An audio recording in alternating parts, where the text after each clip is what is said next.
Assalamualaikum warahmatullahi wabarakatuh. Perkenalkan, nama saya Liana Rahmawati dari kelas akuntansi 5B. Di sini saya akan menjelaskan materi mengenai analis laporan keuangan menggunakan Common Size. Prosedur ini juga disebut analis vertikal karena evaluasi pos dari atas ke bawah atau bawah ke atas dalam laporan Common Size. Analis laporan keuangan Common Size berguna dalam memahami pembentuk internal laporan keuangan. Sebagai contoh, dalam analis neraca, analis Common Size menekankan dua faktor, yaitu yang pertama, sumber pendanaan, termasuk distribusi pendanaan antara kewajiban lancar, kewajiban tak lancar, dan ekuitas.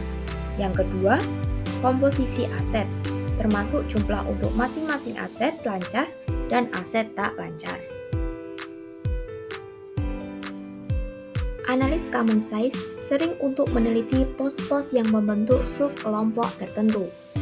Sebagai contoh, dalam menilai likuiditas aset lancar, penting untuk diketahui berapa proporsi aset lancar yang terdiri atas persediaan, bukan proporsi persediaan terhadap aset.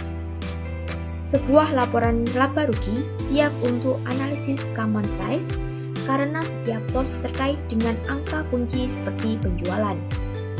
Penjualan memengaruhi hampir seluruh beban dan berguna untuk mengetahui berapa persen dari penjualan yang diwakili oleh tiap pos beban. Tujuan analis Common Size yaitu, menurut Nasution 2017 menyatakan tujuan analis Common Size adalah yang pertama, laporan dengan persentase per komponen menunjukkan persentase dari total aktiva yang telah diinvestasikan dalam masing-masing jenis aktiva. Yang kedua, laporan dengan cara ini juga menunjukkan distribusi daripada hutang dan modal. Jadi, menunjukkan sumber-sumber dari mana dana yang diinvestasikan dalam aktiva tersebut. Yang ketiga, persentase per komponen yang terdapat dalam neraca akan merupakan persentase komponen terhadap total aktiva. Yang keempat, laporan dengan persentase per komponen dalam hubungannya dengan laporan laba rugi.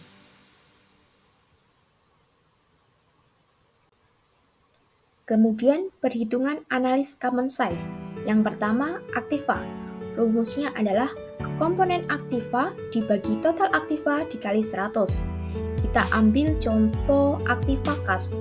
Pada tahun 2019, total kas sebanyak 486.657.250. Kemudian total aktivanya adalah 7.786.985.690 dikali 100, hasilnya adalah 6,29%.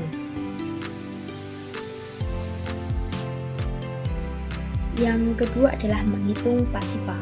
Rumusnya adalah komponen pasifa dibagi total pasifa dikali 100. Kita ambil contoh yang biaya yang masih harus dibayar. Pada tahun 2019, total komponen pasifa adalah 919.918.250. Kemudian total pasifa adalah 7.786.985.690. Kemudian dikali 100, hasilnya adalah 11,82%. Dan yang terakhir, kita menghitung laba rugi. Rumusnya adalah komponen laba rugi dibagi penjualan dikali 100. Untuk contohnya, kita ambil bunga pembiayaan konsumen. Pada tahun 2019, totalnya adalah 3.172.393.142 dibagi penjualan senilai 4.152.677.900 dikali 100, hasilnya adalah 76,15%. Untuk laporan posisi keuangan, kita ambil aktiva lancar. Pada tahun 2019, persentasenya adalah 94,10%, dan pada tahun 2020, persentasenya adalah 96,22%. Selisihnya adalah 2,12%. Kemudian pada tahun 2021, persentasenya adalah 96,60%. Selisihnya adalah 0,38%. Kemudian, untuk laporan laba rugi, kita ambil pendapatan operasional. Pada tahun 2019, persentasenya adalah 99,67%. Pada tahun 2020, persentasenya adalah 99,78%. Selisihnya adalah 0,11%. Kemudian, pada tahun 2021, persentasenya adalah 99,74%, dan untuk selisihnya adalah 0,04%. Sekian penjelasan mengenai analis laporan keuangan menggunakan Common Size yang dapat saya sampaikan. Kurang lebihnya mohon maaf. Terima kasih dan wassalamualaikum warahmatullahi wabarakatuh. Wah.